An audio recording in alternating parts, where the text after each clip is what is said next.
آج آپ لوگ سنیں گے مثنوی مانوی از جلال الدین رومی کی 8ویں ایپیسوڈ۔ قبل ازیں کہ ہم آج کے اشعار اور ان کی تشریح کی طرف جائیں، رومی اور شمس تبریز کی ملاقات سے متعلق دیگر مشہور قصوں اور تاریخی روایات کے بارے میں کچھ مزید جانتے ہیں، کیونکہ رومی اور شاہ شمس کی ملاقات اسلامی تصوف ہی نہیں، تصوف کی تاریخ کا ایک بہت ہی اہم واقعہ ہے، اور رومی کی اس مثنوی کی تخلیق کی اکلوتی وجہ ان دو شخصیات کی یہی ملاقات اور بعد میں ہونے والی جدائی ہے۔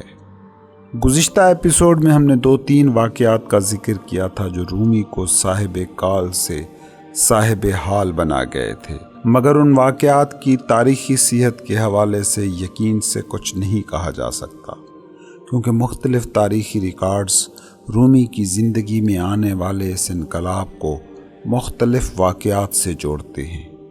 ایسا ہی ایک واقعہ مشہور سیاح اور سفر نامہ نگار ابن بطوطہ نے اپنے سفر نامے میں درج کیا ہے۔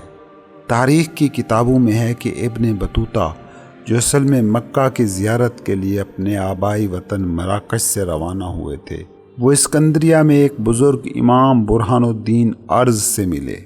اس نے ابن بطوطہ کو دنیا کے مختلف ملکوں کی سیر کرنے کا حکم دیتے ہوئے کہا کہ ہندوستان، چین، جنوب مشرقی ایشیا میں فلاں جگہ کے بزرگوں کے پاس جانا اور میرا سلام انہیں پیش کرنا، اور ہاں، خاص طور پر کونیا ضرور جانا جو رومی کا شہر ہے، جہاں رومی کا درویش رقص پتے پتے کریے کریے میں اپنا عکس دکھاتا نظر آتا ہے۔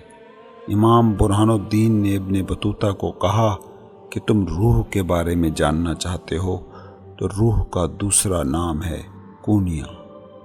ابن بطوطہ لکھتے ہیں کہ میں جب کونیا پہنچنے والا تھا تو رستے میں جگہ جگہ پتھروں پر ایک ہی شخص کے شعر لکھے ملے، اور وہ شخص تھا رومی۔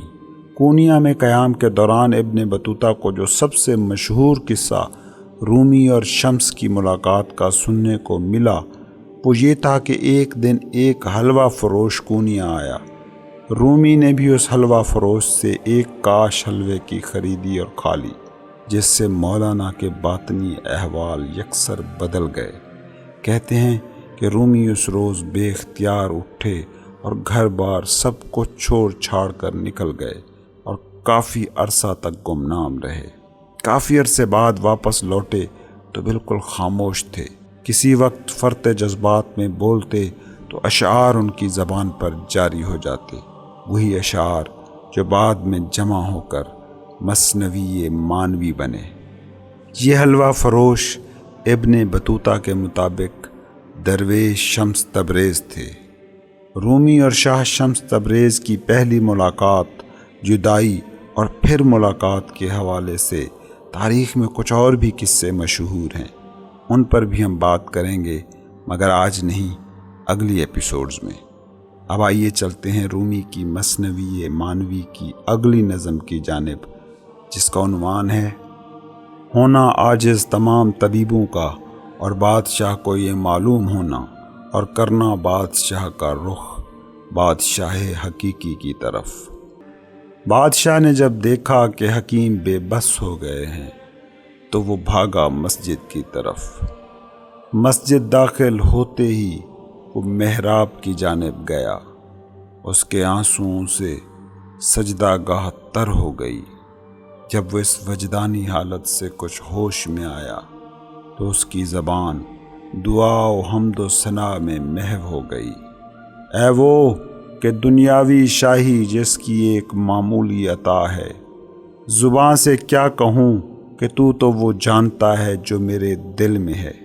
اے وہ کہ جب ہمیں کوئی حاجت پیش آئی ہماری پناہ بنا، ایک بار پھر ہم راہ سے بھٹک گئے ہیں، لیکن تیرا ہی فرمان ہے کہ گو تو دل کی باتیں جانتا ہے، لیکن بندہ بھی اپنی حالت کو خود تیرے روبرو بیان کرے۔ جب بادشاہ نے دکھی دل سے اس کے سامنے فریاد کی، اس کے دریائے بخشش میں بھی جوش آ گیا۔ روتے روتے ہی بادشاہ کی آنکھ لگ گئی۔ خواب میں دیکھتا ہے کہ ایک بزرگ ظاہر ہوئے، اور کہا اے بادشاہ تیری حاجتیں سن لی گئیں، کل ایک اجنبی آئے گا، وہ ہماری طرف سے ہے، اور جو آ رہا ہے وہ ایک حاذق حکیم ہے، اس پر اعتماد کرنا، وہ صادق و امین ہے۔ تو دیکھے گا کہ اس کے علاج میں جادو ہوگا، تو دیکھے گا کہ اس کے مزاج میں خدا کی قدرت ہوگی۔ جب وعدے کا وقت ہوا اور دن نکل آیا اور مشرق سے سورج نے نکل کر ستاروں کو نگل لیا، بادشاہ جا کر جھروکے میں انتظار کرنے لگا تاکہ اس بھید کو جان سکے جس کی اسے خبر دی گئی۔ اس نے دیکھا کہ ایک شخص فاضل و کامل ایسے نمودار ہوا جیسے اندھیرے میں سورج طلوع ہو جائے۔ وہ شخص دور سے ایسے لگ رہا تھا جیسے چاند، نہ موجود نہ عدم، بلکہ ایک خیال جیسا۔ اس جہاں میں خیال نہ نظر آنے والی چیز ہے، اور یہ جو تمہیں دنیا نظر آ رہی ہے یہ بھی خیال کی طرح ہی معدوم ہے۔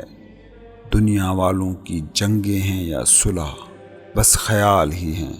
ان کی شان و شوکت کا غرور ہو کہ ذلت و حد تک کی بے بسی، سب خیال ہیں۔ یہ خیالات کہ جو اللہ کے ولیوں کے لیے جال ہیں، یہ خیال خدا کے باغ کے حسینوں کا بس عکس ہیں۔ وہ خیال کہ جو بادشاہ نے خواب میں دیکھا، اس مہمان کے چہرے پر واضح اور عیاں تھا۔ بادشاہ نے دربانوں کو نہ بھیجا بلکہ خود آگے بڑھا اور مہمان کے سامنے آ کر اسے خوش آمدید کہا۔ دونوں ہی سمندری تھے اور دونوں ہی تیرنا جانتے تھے۔ دونوں کی روحیں باہم سلی ہوئی تھیں بغیر کسی گرہ کے۔ بادشاہ نے کہا میرے محبوب تو تم ہو، وہ نہ تھی، مگر یہ دنیا ہی ایسی ہے کہ جہاں کام سے کام نکل آتا ہے۔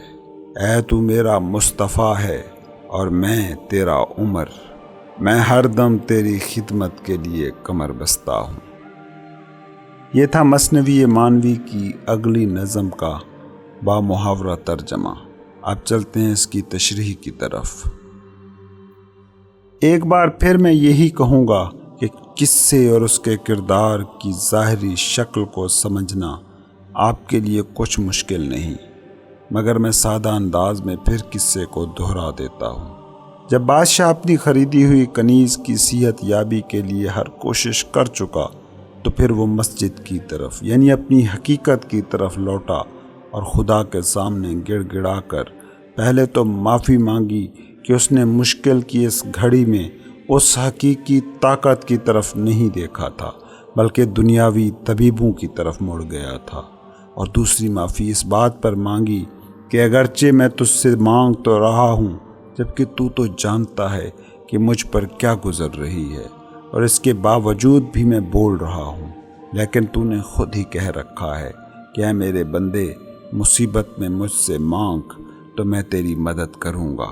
خیر بادشاہ گریہ زاری کرتے کرتے وہیں مسجد میں سو گیا تو خواب میں کیا دیکھتا ہے کہ ایک بزرگ کا چہرہ دکھایا گیا اور یہ آواز آئی کہ کل علل صبح ایک شخص تمہارے شہر میں آئے گا، وہ ہماری طرف سے ہے، اور جو آ رہا ہے وہ ایک حاذق حکیم ہے، اس پہ اعتماد کرنا، وہ صادق و امین ہے، وہ باقی حکیموں کی طرح نہیں ہے جنہیں تم نے بلایا تھا اور جنہوں نے بڑے اونچے اونچے دعوے کیے تھے کہ وہ تیری محبوبہ کو ٹھیک کر دیں گے۔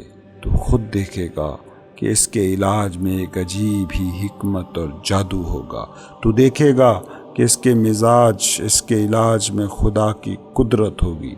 اگلے دن جب وعدے کا وقت ہوا اور دن نکل آیا تو بادشاہ بے چینی سے اس شخص کا انتظار کرنے لگا جس کی بابت اسے خواب میں اشارہ ہوا تھا۔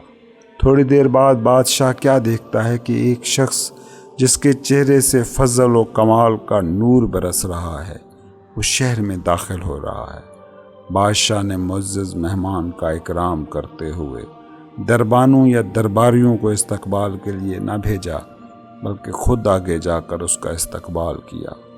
بادشاہ کو وہ شخص دور سے ہی روشن چاند جیسا لگ رہا تھا، جس کے ہونے اور نہ ہونے کا پتہ نہیں چلتا، بالکل کسی تھاٹ جیسا، خیال جیسا کہ جو ہوتا بھی ہے اور نہیں بھی ہوتا۔ رومی کہتا ہے کہ غور کرو تو یہ دنیا جو تم نے اپنے ارد گرد تعمیر کر رکھی ہے، یہ بھی خیال ہی ہے۔ اس دنیا کا دکھ ہے یا سکھ، وہ تمہارے خیال ہی میں ہے۔ جو صوفی ہوتا ہے، خیال اس کے لیے پھندا ہے۔ جو انسان خیال کے اس پھندے میں پھنس جائے وہ عام آدمی ہے، اور جو اس پھندے میں نہ آئے وہ صوفی ہے۔ تھاٹ کی سطح پر جو خوشی تم پاتے ہو، یہ حقیقی خوشی کی بس ایک تصویر ہے۔ حقیقی خوشی خیال اور جسم سے ماورا ہے۔ بادشاہ، جیسا کہ شروع میں بتایا گیا، دنیاوی اور روحانی دونوں سطحوں پر بیدار انسان تھا۔ اس نے فوراً ہی دوسرے بیدار انسان کو پہچان لیا اور کہا کہ وہ جو بیمار پڑی ہے، میری محبوبہ وہ نہیں، میرے محبوب تو آپ ہو۔ وہ تو بس وسیلہ تھی آپ تک پہنچنے کا۔ بادشاہ نے کہا کہ میں آپ کی دل و جان سے خدمت کروں گا، جیسے حضرت عمر رضی اللہ تعالی عنہ ہر وقت حضور صلی اللہ علیہ وآلہ وسلم کی خدمت پر تیار رہتے تھے۔ آپ نے کبھی اس دنیا کی نیچر پر غور کیا؟ اس کی نیچر سراب جیسی ہے۔ آپ جب 15 سال کے تھے تو اس وقت آپ کا خواب کیا تھا؟ منزل کیا تھی؟ بس کلاس کو ٹاپ کر لینا، جو کھیل بھی آپ کھیلتے تھے ان کو جیت لینا، اگلی کلاس میں پہنچ جانا۔ جب یہ سارے مقاصد پورے ہو گئے تو انا نے فوراً ہی آپ کے سامنے اور مقاصد رکھ دیے، اور دماغ نے ان نئے مقاصد کو اور بھی دلکش اور بھی بڑے مقاصد کہہ کر آپ کی زندگی کو ان کے پیچھے بھاگنے پر مجبور کر دیا۔ اور کالج، یونیورسٹی، نوکری، بزنس، ایک فیکٹری کا 2 میں ڈھالنا، مطلب موت کے وقت تک مقاصد قطار اندر قطار آپ کے سامنے آتے رہے۔ اصل حقیقت یہ ہے کہ ہم انسان جس مائنڈ سے آئیڈینٹیفائی ہو کر اس کے حکم کی تعمیل میں اپنی پوری عمر گزار دیتے ہیں، اس کی بنیادی فطرت یہ ہے کہ وہ ہمیشہ تشنا رہتا ہے، وہ ہمیشہ لیک، احساس کمی کا شکار رہتا ہے۔ دماغ سے آئیڈینٹیفائڈ انسان کی زندگی میں سکون نام کی کوئی چیز نہیں ہو سکتی۔ اسے ہر وقت دوڑنا ہوتا ہے۔ دماغ کو سکون اور سٹلنس اس لیے پسند نہیں کیونکہ اس عالم میں انسان کو یہ پتہ لگنا شروع ہو جاتا ہے کہ وہ خالی دماغ نہیں ہے، یا یوں کہہ لیں کہ وہ دماغ کا نہیں، دماغ اس کا ہے۔ اس لیے دماغ تشنا کامی کے احساس کو زندہ رکھتا ہے، اور تکمیل، مکمل ہونے کا احساس ہمیشہ مستقبل میں دیکھتا ہے تاکہ دوڑنے کے لیے اس کے پاس میدان مہیا رہے۔ جو سمجھدار انسان ہوتے ہیں وہ وہی ہوتے ہیں جو دماغ کی اس نیچر کو پہچان لیتے ہیں۔ وہ 1، 2، 10، 20، 50 تجربوں کے بعد اس بات کو جان لیتے ہیں کہ کل یہی دماغ ہمیں کہہ رہا تھا کہ یہ فیکٹری کھڑی کر لو، تمہاری زندگی پرسکون ہو جائے گی، یہ ڈگری حاصل کر لو، تمہارے سارے کام ہو جائیں گے۔ مگر وہ فیکٹری کھڑی ہو گئی، وہ ڈگری مل گئی، وہ نوکری مل گئی، مگر سکون نام کی کوئی چیز زندگی میں تو نہیں آ سکی، بلکہ بے سکونی کے زیادہ سے زیادہ سامان پیدا ہو گئے ہیں۔ یہ وہ مقام ہوتا ہے جب وہ سوال اٹھاتا ہے، بنیادی نیچر کے سوال، ہیومن ایگزسٹنس سے متعلق سوال۔ بادشاہ کے ساتھ بھی یہی ہوا، اور بادشاہ علامت ہے اس قصے میں انسان کی، وہ انسان جس میں روحانی اور جسمانی اور ذہنی دونوں صلاحیتیں موجود ہیں۔ وہ انسان جو دکھ کو، سکھ کو، مائنڈ کے تخلیق کردہ پین اینڈ پلیئر کو سمجھنا شروع ہو جاتا ہے تو پھر وہ گہرے سوال اٹھاتا ہے کہ میں کیا ہوں، غم، خوشی اور زندگی کی نیچر کیا ہے۔ یہی وہ مقام ہے جب انسان عام انسانی دنیا سے ایک طرف ہو کر بینگ سے جڑتا ہے۔ اس کائنات میں ایک چیز ہے جو زندہ ہے، اصل بینگ صرف ایک ہے جسے آپ خدا کہتے ہیں۔ تو وہ انسان جس میں انسانی صلاحیتیں زندہ ہوں، جب وہ اس دنیا کی سرابی نیچر کو جانتا ہے تو وہ ماخذ کی طرف، اپنی حقیقت کی طرف لوٹنے کی جستجو کرتا ہے۔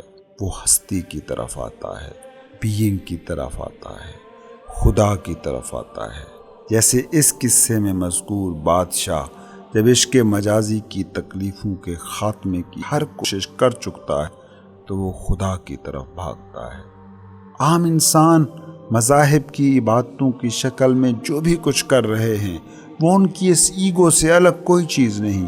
جس طرح انا نے باقی چیزیں سیکھ رکھی ہیں کہ پیسے کمانے ہیں، بزنس کرنے ہیں، اسی طرح ایگو نے سیکھا ہوا ہے کہ خدا ہے اور اس کی عبادت کرنی ہے۔ یہ عبادت بھی بس آپ کی ایگو، آپ کی انا کا ایک ڈھونگ ہے۔ ایسی عبادت خدا سے، حقیقت سے، الٹیمیٹ ریئلٹی سے نہیں جوڑتی۔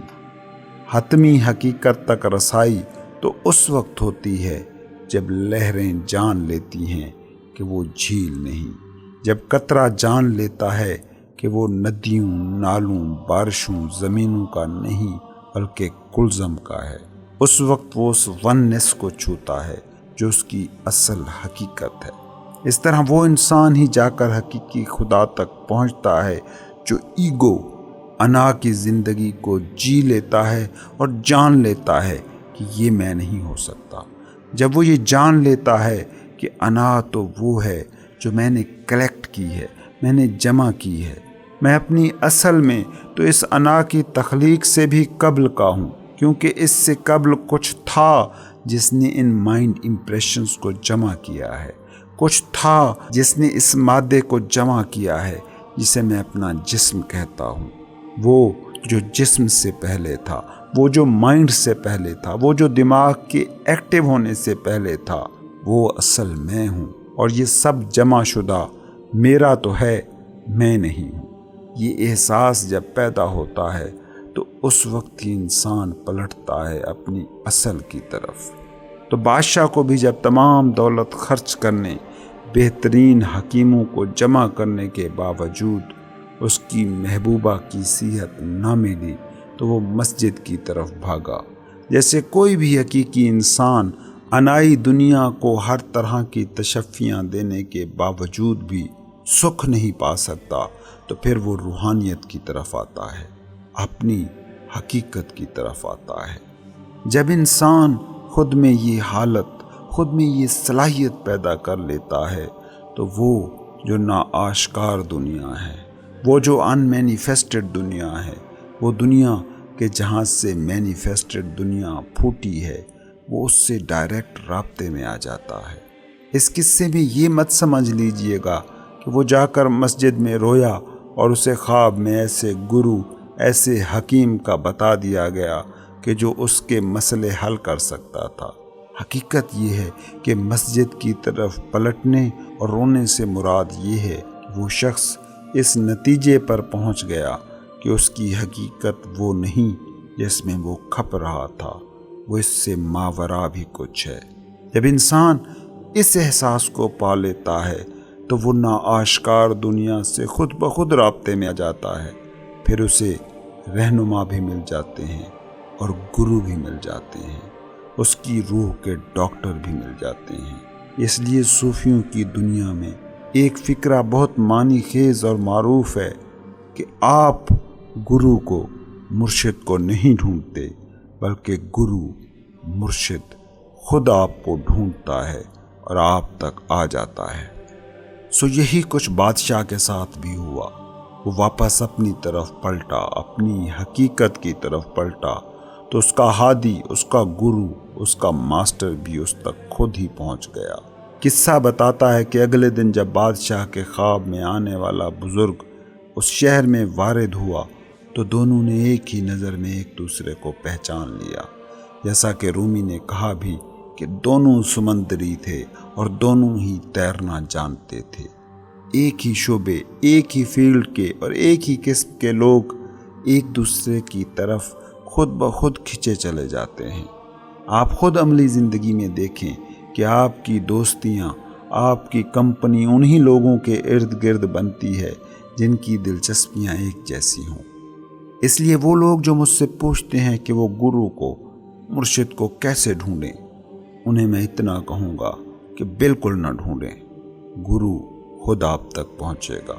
آپ صرف خود میں اس قابلیت کو پیدا کریں، اس مائنڈ میڈ ورلڈ کی حقیقت کو سمجھیں، حقیقت کہ یہ دنیا سراب ہے اور آپ خود ہی حقیقت ہو۔ آئی ایم کا احساس اصل حقیقت ہے۔ باقی جو بھی آپ کی زندگی میں واقعات ہو رہے ہیں وہ اس آئی ایم کے فیلڈ، آئی ایم کے جھیل کی لہریں ہیں۔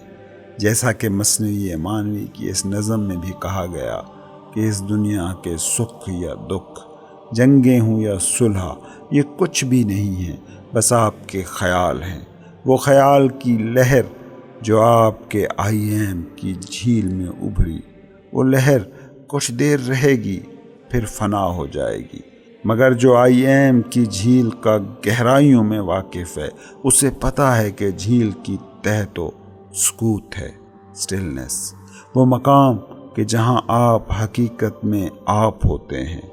باقی آپ کا نفسیاتی ڈرامہ ہے جس میں پارٹیسپیٹ کرنے کا آپ کو پورا حق ہے، اور ڈرامے میں اپنے کردار کو اپنے آپ سے جو الگ سمجھتا ہے وہ مسٹیک ہے۔